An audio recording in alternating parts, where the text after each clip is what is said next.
सामने आ रही है। कोरोना के बाद एक और वायरस से सनसनी फैल गई है।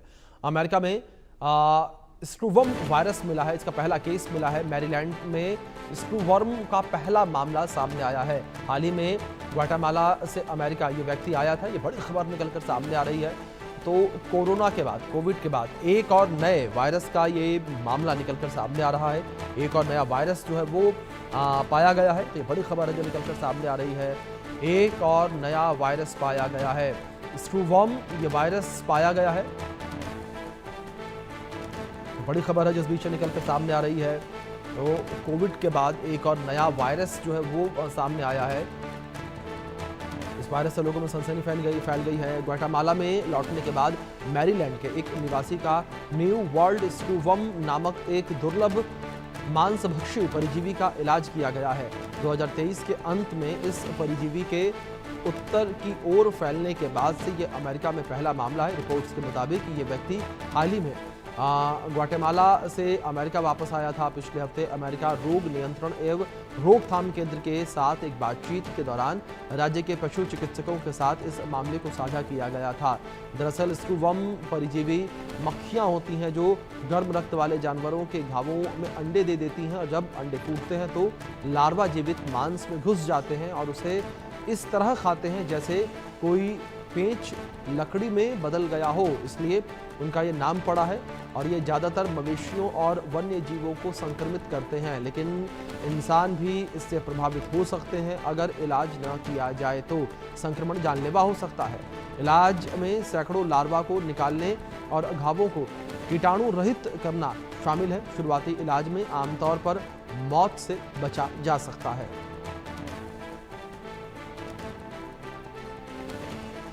इस बीच हमारे साथ डॉक्टर नरेश चावला जी जुड़े हैं, जो कि पूर्व राष्ट्रीय संयुक्त सचिव हैं आईएमए के।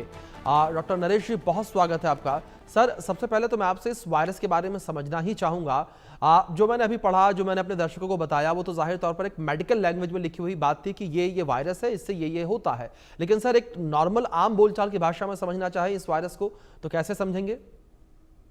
देखिए अभिषेक, फ्रैंकली स्पीकिंग, जैसे कि आपने इंट्रोडक्शन दिया कि कोरोना के बाद एक नया आया है, तो इसको जी। उस किस्म का दर्जा हम अभी नहीं देंगे। बेसिकली जो ये स्क्रूवर्म है, ये कि पैरासिटिक फ्लाई है। पैरासिटिक का मतलब ये एक शरीर के बाहर पे चमड़ी में एक ऐसी फ्लाई है जिसके इक्विवेलेंट हम मैगट्स पहले भी हमें देखने को मिलते हैं। मैगट्स जो जख्मों को इन्वेड करते हैं, वो जख्म को खाते चले जाते हैं। तो ये उससे थोड़ा ज्यादा खतरनाक जरूर है। यानी कि जो फीमेल है, वो जो अंडे देती है बहुत ज्यादा, उससे जो लार्वा बनते हैं, वो लार्वा इतने खतरनाक होते हैं कि उनके जो सो कॉल्ड दांत हैं, वो मांस को काटते चले जाते हैं और गलाते चले जाते हैं, वो खाते चले जाते हैं।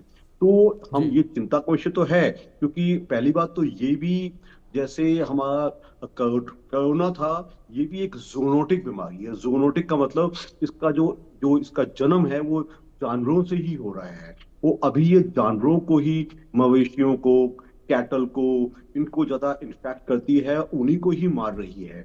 लेकिन हमें पता नहीं चलता कब ये ह्यूमंस में क्रॉस कर जाएगा। और ह्यूमंस में इसका क्रॉस करना, आफ्टर ऑल मत भूलिए, हमारे पूरी दुनिया में, चाहे वो वेस्टर्न वर्ल्ड हो, चाहे हमारा हिंदुस्तान हो, एक ऐसे कई हजारों लाखों मरीज हैं जो किसी वजह से, जिनकी अंदरूनी शक्तियां बहुत कम हो जाती हैं। चाहे वो लेप्रेसी, कोढ़ का मरीज हो, या कोई और क्रोनिक बीमारी हो जिसपे पेशेंट को वेट लॉस होता जा रहा है, कोई कैंसर का पेशेंट है, कोई एचआईवी का पेशेंट है, कोई कैकेक्सिया, वेट लॉस का मरीज है जो अपनी रक्षा नहीं कर पाता। अगर उसके ऊपर इस कीटाणु का, या इस पैरासिटिक फ्लाई का, जिसको कि हम स्क्रूवर्म कह रहे हैं, इसका अटैक हो जाए, तो ये 100% जानलेवा भी हो सकता है। वो पेशेंट की हालत काफी खराब होती चली जाएगी, क्योंकि ये जो लार्वा हैं, ये ऐसे काटते हैं जैसे कि मांस को काटते चले जाते हैं, खाते चले जाते हैं। तो इट इज डेफिनेटली सीरियस।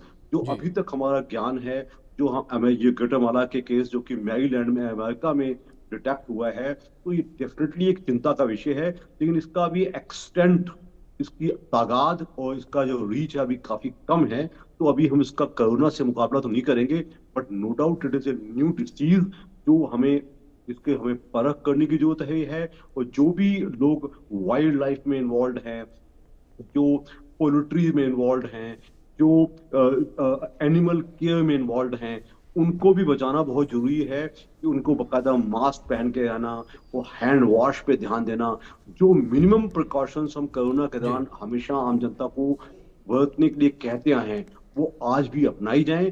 कुल मिला के कहा जाएगा, nothing to alarm, nothing to panic, but वो समझने की जरूरत है। जी। डॉक्टर नरेश, आप इस बीच में आपसे ये भी समझना चाहूंगा कि जिस तरीके से स्क्रू वर्म को लेकर बात की जाए तो स्क्रू वर्म के जो मामले हैं वो अमेरिका में निकलकर सामने आए। क्या डॉक्टर नरेश जी, ये जो लार्वा है, ये स्क्रू वर्म की जो बीमारी है, क्या ये वायरस भारत में भी पाया जाता है मुख्यतः, या ये केवल अमेरिका तक ही अभी फिलहाल सीमित है? देखिए, अभी तक की जो हमारी जानकारी है, no case has ever been detected in India पर से। जी। बट आज की तारीख में जो कि इंटरनेशनल ट्रेवल बहुत ज्यादा होता है, जैसे जो ये पेशेंट अमेरिका में डिटेक्ट हुआ है, मे बी इसकी इजाद गुटेमाला में हुई है। Guatemala is a South American country. तो कहने का मतलब, आजकल इंटरनेशनल ट्रेवल इतना ज्यादा है कि कौन सी बीमारी, और हम इंटरनेशनल ट्रेवल को रोक भी नहीं सकते। बिल्कुल। ना कोई वैक्सीन लगा सकते हैं, ना इंटरनेशनल ट्रेवल को या एयर ट्रेवल को हम रोक सकते हैं। तो इसका मतलब we have to be vigilant. But जैसा कि मैं पहले बोल चुका हूँ, अलार्म नहीं, बट आई थिंक जो हमारा हमारा अपने देश में एक आईसीएमआर है, बकायदा डायरेक्टर जनरल हेल्थ सर्विसेज है, they are suppose to kind of train their medics and paramedics informing ये चीज डिटेक्ट हो गई है। तो हमें थोड़ा परख रखनी पड़ेगी, लेकिन अभी तक इसका कोई केस इंडिया में डिटेक्ट नहीं हुआ है। जी। डॉक्टर नरेश, दूसरी ओर मैं आपसे ये भी समझना चाहूँगा कि अगर कोई व्यक्ति स्क्रूवर्म वायरस की चपेट में आ जाता है तो उसके शुरुआती लक्षण क्या होंगे और किस तरीके से उसको पहचाना जाएगा? देखिए, जो परसे स्क्रू वर्म का केस है, वो किसी नॉर्मल चमड़ी को अटैक नहीं कर पाएगा। जी। वो अभी तक किसको करेगा? अभी तक भी जो मवेशियों पे या एनिमल्स पे अटैक करते होंगे जिनमें कोई बीमारी चल रही है। जी। Same is true, a no such screw worm can attack a normal human being. ये उन्हीं को डिटेक्ट करेगा जिनकी किसी वजह से इम्यूनिटी डाउन की है, या कोई दूसरी कॉन्कोमिटेंट बीमारी का शिकार है, जैसे कि मैंने नाम लिया था, सम कैंसर सर्वाइवर, सम एचआईवी सर्वाइवर, सम ट्यूबरकुलोसिस सर्वाइवर, सम और कोई डिजेनरेटिव बीमारियां हजारों देश में चलती रहती हैं, जो ओल्ड लोगों को जगह ज्यादा होती हैं। ये उनको अटैक करने के चांसेस ज्यादा हैं। एक एबल बॉडीड को अटैक जी। करना स्क्रू का जी। शायद जी। पॉसिबल नहीं है। तो इसलिए, और या जिनका इसके कांटेक्ट में कोई होता ही नहीं है, इनका कोई कंसर्न ही नहीं होता, तो ये उन्हीं को होगा जो कोई वन्य लाइफ या वाइल्ड लाइफ के टच में है, कोई पोल्ट्री फार्म के टच में है, या कोई ऐसी फॉरेस्ट में काम करते हैं। उस किस्म के लोगों को हमें बचाव ज्यादा देने की जरूरत है। ठीक है। इस बीच हमारे साथ डॉक्टर पीएस राव जी भी जुड़ गए हैं, जो कि हेल्थ एक्सपर्ट हैं। डॉक्टर पीएस राव जी, आपका भी बहुत स्वागत है। राव साहब, मैं आपसे यही समझना चाहूँगा, जिस तरीके से स्क्रूवर्म, ये एक नया वायरस जिस तरीके से लोगों की चिंताओं को बढ़ाता नजर आ रहा है, क्या दुनिया को एक बार फिर से सावधान होने की ज़रूरत है? क्या ये वायरस भी उतनी ही तेजी से फैलता है जितनी तेजी से कोरोना वायरस फैला था? ये आप स्क्रूवर्म के बारे में पूछ रहे हो या इसके बारे में? सर, स्क्रूवर्म के बारे में। हाँ, स्क्रूवर्म एक्चुअली एक फ्लाई है, जी। पैरासिटिक फ्लाई जिसको कहते हैं। जी। वो जाके किसी भी जानवर के घाव में बैठकर ये अंडे रख देता है। ये जी। अंडों से फिर इसका लार्वा निकलता है, जो आप फोटो दिखा रहे हो, और ये मांस को खाने लग जाता है, मांसपेशियों को। और ये एक नहीं, ये बहुत सारे होते हैं अंडे जो रखे हुए हैं, वो सब लार्वे फॉर्म होते हैं। और ये खा खा कर अंतिम में वो जो जिसका वो मांसपेशियां खा रहे हैं, तो वो जानवर मर जाता है।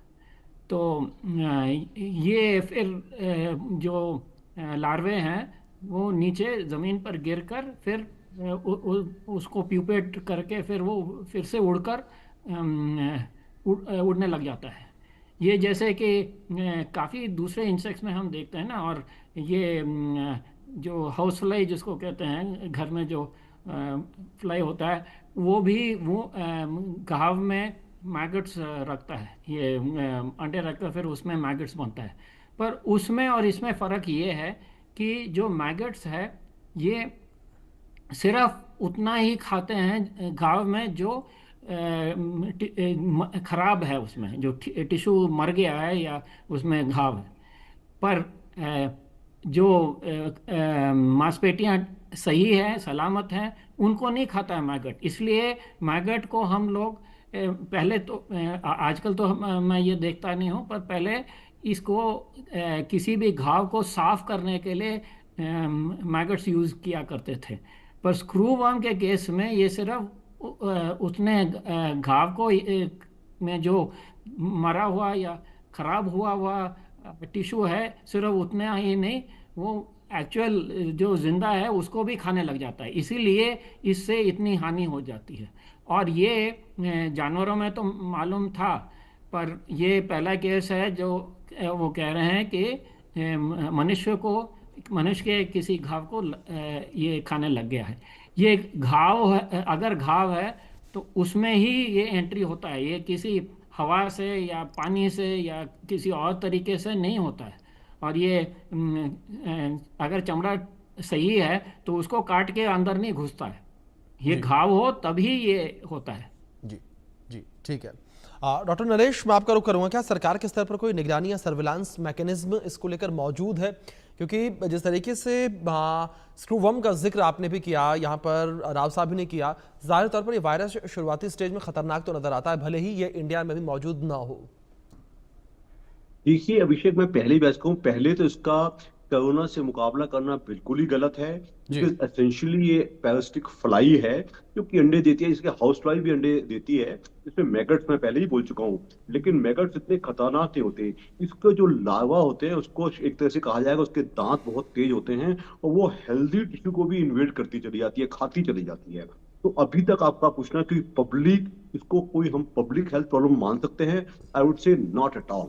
तो बाकी तो हमारे देश में डीजीएचएस या आईसीएमआर इस पे निगरानी बनाए रखे और बकायदा मेडिकल पर्सनल की ट्रेनिंग की जाए, और पर्टिकुलरली जो लोग पोल्ट्री फार्म्स में हैं, फॉरेस्ट एरिया में हैं, जो एनिमल लाइफ में हैं या उनके नजदीक हैं, उनको थोड़ा ध्यान ज्यादा रखने की जरूरत है। बुरे से अच्छे वो अपना मिनिमम प्रिकॉशंस लें, अपने हैंड वॉश का ख्याल रखना, हैंड प्रोटेक्शन का ख्याल रखना, मास्क लगाना वगैरह वगैरह। लेकिन पर से कोई इसको हम पब्लिक हेल्थ का दर्जा दे सकते हैं? My answer is no, not at all. But थोड़ा सा, क्योंकि आज जैसा कि मैंने पहले भी जिक्र किया, आजकल इंटरनेशनल ट्रेवल बहुत ज्यादा होता है, लोग कहीं के जाते हैं कहीं से भी वापस आते हैं। आफ्टर ऑल, जैसा कि मैंने पहले कहा, मैरीलैंड में ये केस भी तो गुटेमाला से आया ही है, तो उस वजह से हमारे Indians travel all across the world for business and other travel, etc. तो इसलिए थोड़ा सा फर्क रखना है, yes, but nothing to panic. This much knowledge to आपने ये प्रोग्राम आम जनता को दिखाया है, और जनता इससे डरे नहीं, अपने प्रिकॉशंस ले, और जो लोग इंटीमेटली कनेक्टेड हैं इस किस्म के लाइफ से, वो कुछ प्रिकॉशंस ज्यादा लें। अप टू दिस ओनली, इससे ज्यादा हमें डरने की जरूरत नहीं है। जी, ठीक है। डॉक्टर पीएसवी राव जी, जिस तरीके से हाँ जी। अगर किसी व्यक्ति के घाव में स्क्रू वर्म पाया जाता है तो उसके इलाज की पहली प्राथमिकता क्या होगी और किस तरीके से होगी? देखिए, एक बार मैं सबको साफ कर दूं कि जी ये वायरस नहीं है, जी ये बैक्टीरिया नहीं है, ये कीड़ा है। जी अच्छा, ये उड़ने वाला कीड़ा जो आपके घाव पे आकर बैठ के अंडे रख देता है, उसके बाद ये कीड़े निकलते हैं और ये खाने लगते हैं। अब आपके प्रश्न का उत्तर ये है कि अगर आपको कहीं आप ऐसे जानवर के साथ काम कर रहे हो या आप जंगल में गए और वहाँ पे घाव हो गया, तो कृपया जैसे कोई भी घाव हो जिसको आप साफ करते हो, उसको ड्रेसिंग करते हो, वैसे कीजिएगा। और अगर ये कीड़ा है तो फिर इसको साफ करने की ज़रूरत है, और ये सारे कीड़े को निकाल देना है और वो घाव को साफ करना है। इसके लिए कोई वैक्सीन या दवाई नहीं, इसका घाव का साफ करना और इसमें जो भी कीड़े हैं इसको निकाल देना और इसको पूरी तरह साफ करके एंटीबायोटिक या एंटीसेप्टिक जिसको कहते हैं उसको लगाना है। जी, ठीक है। डॉक्टर इसमें नरेश घबराने की जी, कोई बात नहीं है, कोई वैक्सीन की जरूरत नहीं है। जी ठीक है सर, मतलब किसी भी प्रकार की कोई दवाई या किसी भी प्रकार के वैक्सीनेशन की जरूरत फिलहाल इस चीज को लेकर नहीं है, एस्ट्रू वर्म के जो लार्वा जो बैक्टीरिया उसको लेकर नहीं है। डॉक्टर नरेश जी, दूसरी ओर अगर भारत के ग्रामीण हिस्सों को लेकर बात की जाए, जहां पर पशुपालन सबसे ज्यादा होता है, लोग निर्भर रहते हैं गाय भैंसों पर, बकरी पालन पर, वहां पर इस वायरस के या यूं कहें कि इस लार्वा के कितने फैलने के चांसेस हैं? अभी तक तो हम कुछ भी नहीं कहेंगे, जैसा कि मैं पहले ही कह चुका हूँ। जी हमारा जो 70% आबादी किसी न किसी तरह से एग्रीकल्चर से कनेक्टेड है। उनके पास लाइव स्टॉक भी है, वो गाय भैंस बकरी के साथ भी रहते हैं, दूसरे जानवर भी आसपास हो सकते हैं। तो आई थिंक आपके चैनल के माध्यम से जो हम एजुकेशन करना पसंद करेंगे वही जरूरी बिल्कुल। है कि आप अगर जख्म है तो आप खुलेआम पानी में मत जाइए, आपके पास जख्म है तो आप जंगल में मत घूमिए। लेकिन पर से अभी एक केस से हम कोई पैनिक बटन दबाएं, इसकी बिल्कुल भी आवश्यकता नहीं है, बिल्कुल बिल्कुल। भी। मिनिमम केयर, अपनी स्किन की देखभाल करना, ज्यादा से ज्यादा आप मास्क पहनिए, आप अपनी स्किन का ख्याल रखिए, ज्यादा से ज्यादा आप अगर एनिमल हैंडलर है, द बिगेस्ट थिंग इज आप एनिमल हैंडलर हैं। आपको दिन रात जानवरों को छूना पड़ता है, चाहे आप किसी जू में काम करते हैं, चाहे आप किसी फॉर्म में, एनिमल फॉर्म में काम करते हैं, चाहे आप किसी पोल्ट्री फॉर्म में करते हैं, तो minimum hygienic precautions B observe. But पर से कोई भी ऐसा पैनिक बटन बिल्कुल भी न दबाया जाए। मैंने अक्सर देखा है कि जैसे ही कोरोना का मुकाबला आपने किया था तो लोग बाग डर जाते हैं। It is nowhere near corona. ना ये वायरस है, ना ये पब्लिक हेल्थ डिसीज है। ये तो एक जूनोटिक बीमारी स्टार्ट होके शायद, जैसा कि हमने देखा है, उससे कब ये एक ह्यूमन डिसीज बन जाएगी उसका डर हमें कल भी था और आज भी रहेगा। तो precautions yes, panicness not at all. जी, दूसरी ओर डॉक्टर राव, जिस तरीके से इस पूरे मामले को लेकर हम बात कर रहे हैं, फिलहाल बातचीत में यही समझ में आता है कि ये मक्खी, ये लार्वा फिलहाल भारत में मौजूद नहीं है। अभी अमेरिका तक ही सीमित है, भारत में एक भी मामले सामने नहीं है। लेकिन डॉक्टर राव, जो भारत की जलवायु है, क्या ये जलवायु उस मक्खी के लिए, इस लार्वा के लिए अनुकूल है? ये देखिए, ये जो कीड़ा है, जी जो लार्वा है, वो सेंट्रल अमेरिका में था अभी तक। जी जी अच्छा, अमेरिका में इसलिए अब घबरा गए हैं कि अगर कीड़ा पहुंच गया अमेरिका तो वहाँ के गाय भैंस और दूसरे जानवरों को और पशुओं को और फिर बाद में हमारे आदमी और औरतों को भी हो जाए, मानव को भी हो जाए। तो इसलिए वो डरे हुए हैं। और हमें ये काम करना है कि जो लोग ऐसे देशों को जाते हैं, जैसे कि यहाँ पे सेंट्रल अमेरिका में जहाँ ये पाया जाता है, या कुछ और बीमारियाँ भी हैं। आपने देखा होगा कि अगर आप विदेश जाना चाहते हो तो कुछ देशों को अगर आप जाओगे तो फिर येलो फीवर का वैक्सीन लगाना ज़रूरी है। वैसे कुछ ऐसी बीमारियां हैं जो किसी एक क्षेत्र में पाई जाती हैं। तो हमें सिर्फ ये करना है कि जो भी वहाँ पे जा रहा है, उन जगहों को जा रहा है भारत से या उन देशों से यहाँ आ रहा है, उनका चेक करना है कि भाई आपको कोई घाव है कि नहीं, और अगर घाव है तो इसका क्या हो रहा है।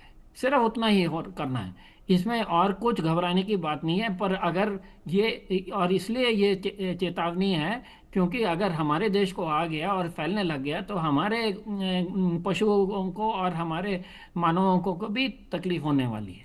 जी इसलिए ये ज़रूरी है कि ये यहाँ पे ना आए। जी, बिल्कुल और बिल्कुल। काफ़ी राव साहब, बीमारियां हैं जो सावधानियां किसी बरतने की किसी जरूरत क्षेत्र हमें में भी, ही लेकिन है। दूसरी ओर वो जो लोग हैं भारत के, उसी उन्हें भी घबराने उसको की जरूरत नहीं है, क्योंकि ये वायरस अभी तक भारत